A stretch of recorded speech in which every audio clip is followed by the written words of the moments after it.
Sir अक्सर देखा जाता है जब वित्त मंत्री बजट पेश करती हैं तो रूलिंग कोalition के जो एमपीज हैं जो ट्रेजरी बेंचेस पर बैठते हैं वो सरकार की तारीफ करते हैं और कहते हैं कि इससे भारतीय अर्थव्यवस्था में क्रांति आ जाएगी इस बजट से, और विपक्ष में जो बैठे हैं वो अक्सर निंदा करते हैं, कहते हैं किसान की कमर तोड़ दी, बहुत महंगाई हो गई, अमीर और अमीर हो रहा है, गरीब और गरीब हो रहा है। लेकिन मैं आज प्रयास करूंगा कि एक ऑब्जेक्टिव एनालिसिस इस बजट का करूं और कंस्ट्रक्टिव क्रिटिसिज्म अपना आपके माध्यम से वित्त मंत्री को दूं।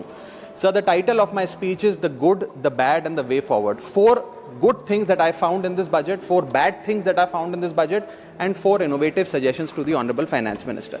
So the first good thing that I found in the budget is that there was an increase in the STT for derivative trading. Usually सरकार की निंदा हुई इस विषय को लेकर, मार्केट्स भी गिरी, लेकिन मेरा यह मानना है कि इस कदम से स्पेक्युलेटिव ट्रेडिंग यानी कि सट्टा ट्रेडिंग समाप्त होगी या कम होगी, और रिटेल इन्वेस्टर जो 90% रिटेल इन्वेस्टर एफएनओ सेक्टर में नुकसान भुगतता है, फ्यूचर्स एंड ऑप्शंस के चलते जुआ खेलता है, उसमें आपको रिटेल इन्वेस्टर की प्रोटेक्शन का एक माध्यम बन सकता है। लेकिन मैं इसी के साथ साथ वित्त मंत्री जी को याद दिलाना चाहूंगा कि एसटीटी का जेनेसिस क्या है, एसटीटी का जन्म कब हुआ। एसटीटी हमारे senior colleague mister P Chidambaram जब फाइनेंस मिनिस्टर थे तो उन्होंने इंट्रोड्यूस किया, and it was introduce to replace long term capital gain tax on equities. जब long term capital gain on equity zero था तब एसटीटी को लाया गया कि वे एक सिंपल अपफ्रंट लेवी होगी ट्रेड्स पर regardless of profit and loss.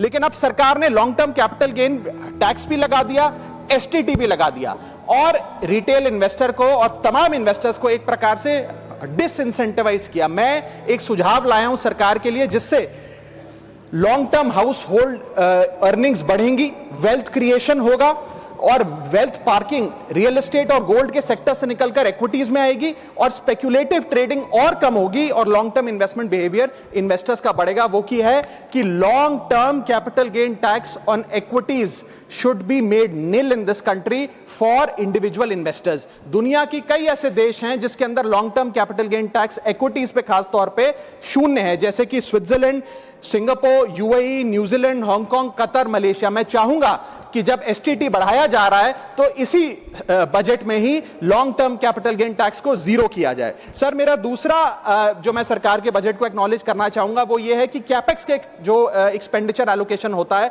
उसमें एक बढ़ोतरी देखी गई। जहां वित्तीय वर्ष 18-19 में मात्र 3 लाख करोड़ कैपेक्स था, वो इस वित्तीय वर्ष में 12 लाख करोड़ तक पहुंचा है, which is 4.4% of the GDP, which is a good step. It will have a multiplier effect and it will prioritise asset creation. लेकिन इसके साथ साथ सरकार को 5 साल में क्या कैपेक्स वो कौन कौन से क्षेत्रों में खर्चा करने जा रही है उसका एक ब्यौरा देना चाहिए ताकि प्राइवेट सेक्टर भी इस कैपेक्स के खर्चे को मैच कर सके। So third thing which we found in the speech of the finance minister is that there was a relative restraint in making budgetary announcements for election bound states. अक्सर वित्त मंत्री का भाषण सुन के आप बता सकते हैं कि कौन से राज्यों में चुनाव होने जा रहा है। इस स्पीच में उन्होंने थोड़ा सा रिस्ट्रेंट एक्सरसाइज किया जिसे मैं एक्नॉलेज करता हूं। और आखिरी अच्छी चीज जो इस बजट में नजर आई वो ये था कि एनआरआई की इन्वेस्टमेंट लिमिट में एनहांसमेंट हुई। लेकिन मैं बता दूं कि जब एफआईआईज ने, फॉरेन इन्वेस्टर्स ने, फॉरेन पोर्टफोलियो इन्वेस्टर्स ने इस देश के बाजार से पैसा निकाल लिया और पिछले एक वित्तीय वर्ष में 23 बिलियन निकाला, तब जाकर सरकार जागी और सरकार ने एनआरआईज के लिए इक्विटी मार्केट का दरवाजा खोलकर उनकी इन्वेस्टमेंट लिमिट को 5% से बढ़ा दिया।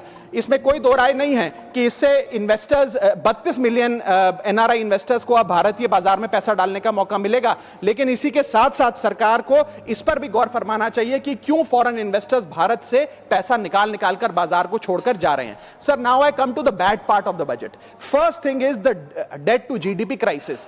सरकार ने और डेट लेने के लिए, कर्जा लेने के लिए इस बजट में फॉर्मूला ही बदल दिया। पहले सरकार डेट जब लेती थी तो ओल्ड एफआरबीएम रूल्स के तहत 3% ऑफ जीडीपी तक का फ्रेश डेट लेती थी।